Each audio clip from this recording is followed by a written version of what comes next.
Salut mes chers élèves de la troisième année collégiale, parcours international, option français, les abonnés à ma chaîne Labo des SVT. Bienvenue dans cette séance qui est consacrée à une révision du chapitre L'origine des cellules immunitaires et leur rôle pour une meilleure préparation à l'examen normalisé régional des SVT. On commence par ce premier paragraphe dans lequel on va définir ou bien on va découvrir, on va reconnaître quelles sont les cellules immunitaires. Donc, les cellules immunitaires sont les différents types de globules blancs qui se trouvent dans le sang et qui assurent la défense de notre corps contre les agents étrangers qui agressent notre corps. Ce sont les phagocytes, les lymphocytes de divers types, donc comme les macrophages granulés, les macrophages à noyau lobé, les macrophages uninucléés, les lymphocytes T4, les lymphocytes T8, les lymphocytes B et les plasmocytes. Très bien. Donc, comme situation de départ, les cellules immunitaires sont les divers types de globules blancs qui se trouvent dans le sang et qui neutralisent et détruisent les antigènes, c'est-à-dire les agents étrangers, qui agressent notre corps. Ce sont les phagocytes, les lymphocytes B, les lymphocytes T et d'autres lymphocytes. Mes chers élèves, dans ce chapitre, on va découvrir quelle est l'origine et le rôle de ces cellules immunitaires. On commence par découvrir quelle est l'origine des cellules immunitaires. On va analyser ces expériences pour répondre à cette question. Dans ces expériences, on réalise sur des souris des expériences d'irradiation, c'est-à-dire on soumet une souris à l'irradiation. Ces irradiations, elles détruisent généralement les cellules de la moelle osseuse. Donc, lorsque on irradie, on soumet cette souris à l'irradiation qui détruit les cellules de la moelle osseuse rouge, on constate l'absence des lymphocytes B et T et tous les types de globules blancs dans le sang de cette souris. Alors que lorsqu'on fait on fait greffer le greffage, c'est-à-dire on greffe la moelle osseuse pour cette souris qui a été irradiée, qui a été détruite, pour laquelle on a détruit la moelle osseuse rouge, on constate la production et l'apparition des lymphocytes B et T et les différents types de globules blancs. Donc, on conclut de cette expérience d'irradiation et de greffe de la moelle osseuse que les cellules immunitaires sont produites au niveau de la moelle osseuse rouge. Alors, dans la deuxième expérience, on soumet une souris à l'ablation de thymus, c'est-à-dire on lève le thymus. Le thymus est une glande qui se trouve au niveau des branches des poumons.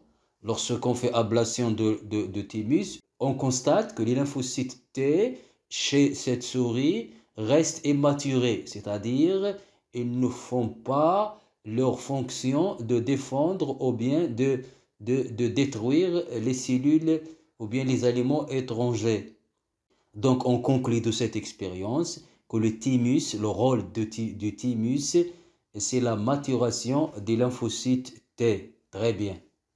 Donc, comme récapitulation de ces expériences, donc les expériences d'irradiation et d'ablation ont démontré que la moelle osseuse rouge est le lieu de la formation de toutes les cellules immunitaires et la maturation des lymphocytes B, alors que le thymus est le lieu de maturation des lymphocytes T. Très bien.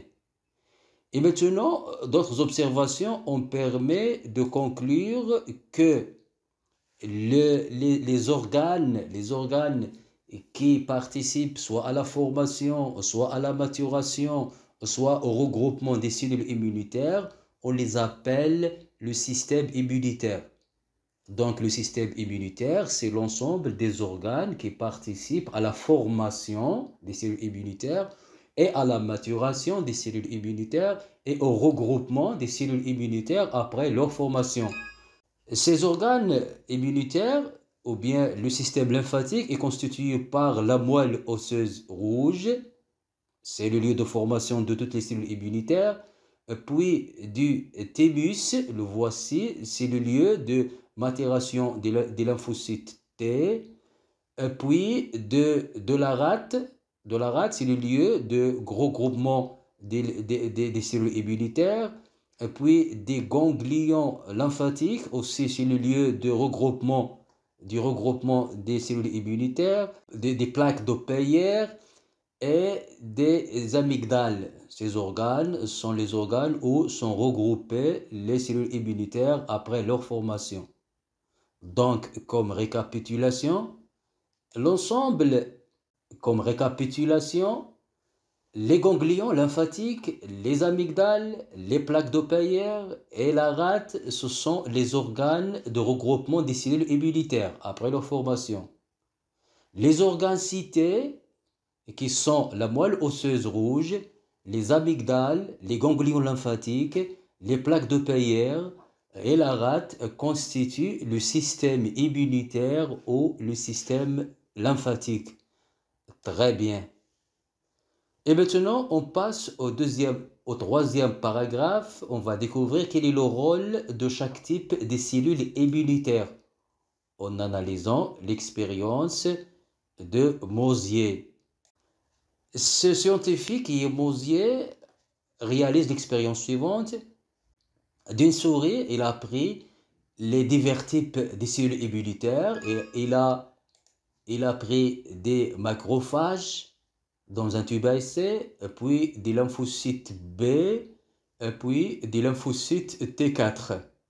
D'un mouton, il a pris les globules rouges. Puis il a mélangé dans 4 milieux, le milieu 1, 2, 3 et 4, il a mélangé à la fois soit les globules rouges du mouton avec les macrophages seuls, ou bien avec les macrophages et les lymphocytes B, ou bien à la fois avec les macrophages et les lymphocytes B et les lymphocytes T. Il faut bien savoir que les globules rouges du mouton sont des antigènes pour les cellules immunitaires de la souris. C'est-à-dire que les cellules immunitaires de la souris défendent ou bien essayent de détruire ou bien de neutraliser les globules rouges du mouton. Donc, dans le milieu 1, il a placé les globules rouges du mouton et les lymphocytes B seuls. On constate, après observation, on constate que les lymphocytes B ne produisent pas d'anticorps contre les globules rouges du mouton. Et puis, dans le milieu 2, il a placé les globules rouges du mouton, les lymphocytes B et les macrophages. On constate qu'il n'y a pas formation des anticorps contre les globules rouges du mouton. Et puis, dans le milieu 3, les lymphocytes, il a placé les globules rouges du mouton avec les lymphocytes B et les lymphocytes T. Il a constaté qu'il n'y a pas formation des anticorps contre les globules rouges du mouton. Alors que dans le milieu 4, il a placé les globules rouges du mouton avec les 3 types de cellules immunitaires de la souris. C'est-à-dire les globules rouges, il les a placés avec les macrophages, avec les lymphocytes B et avec les lymphocytes T4. Il a constaté que les lymphocytes B produisent des anticorps, les voici, qui se fixent sur les globules rouges du mouton pour les détruire et les neutraliser. Donc, comme conclusion, il n'y a pas formation des anticorps, c'est et seulement il y a présence à la fois des 3 types de cellules immunitaires, c'est-à-dire les macrophages, les lymphocytes B et les lymphocytes T4. Pourquoi? Parce que ces cellules immunitaires coopèrent ou bien travaillent ensemble, coopèrent pour lutter ou bien pour détruire les antigènes. On appelle cette coopération, on l'appelle coopération cellulaire. Très bien. Donc, comme conclusion, les expériences de Mosier ont démontré que les cellules immunitaires coopèrent pour éliminer et pour neutraliser et pour détruire les éléments étrangers ou bien les agents étrangers ou bien les antigènes dans notre corps. C'est ce qu'on appelle la coopération cellulaire. La coopération cellulaire se fait dans les étapes suivantes. On va observer cette animation qui montre les étapes de la coopération cellulaire. Donc, premièrement, il y a infection par l'antigène, c'est-à-dire l'entrée ou bien la pénétration de l'antigène dans notre corps. Cet antigène est reconnu par les macrophages. Ces macrophages sensibilisent ou bien activent les lymphocytes T4. Alors, il y a deux cas. Si l'antigène nécessite la production des anticorps, c'est-à-dire il s'agit d'une immunité à voie hémorale, ou bien, dans d'autres cas, si l'antigène nécessite la formation des lymphocytes T tueuses. On commence par le premier cas, c'est-à-dire cet antigène nécessite la production des anticorps. Dans ce cas, les lymphocytes T4 sensibilisent ou bien activent les lymphocytes B. Les lymphocytes B deviennent capables de reconnaître l'antigène. Puis, les lymphocytes B se multiplient en plusieurs lymphocytes qui sont les plasmocytes et les lymphocytes mémoire, c'est-à-dire les lymphocytes qui vont mémoriser la présence de ce type d'antigène. À ce moment-là, les plasmocytes produisent les anticorps et les anticorps neutralisent, se fixent sur l'antigène.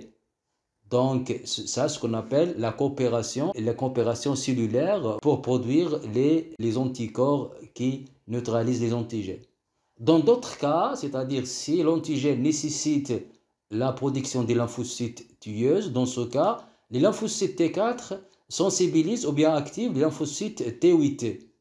Les lymphocytes T8 se reproduisent en lymphocytes T mémoire et en lymphocytes T tueuses. Ces lymphocytes T tueuses se fixent sur les cellules qui sont infectées par les microbes et les détruisent. Dans ce cas, il s'agit d'une réponse immunitaire cellulaire. Très bien.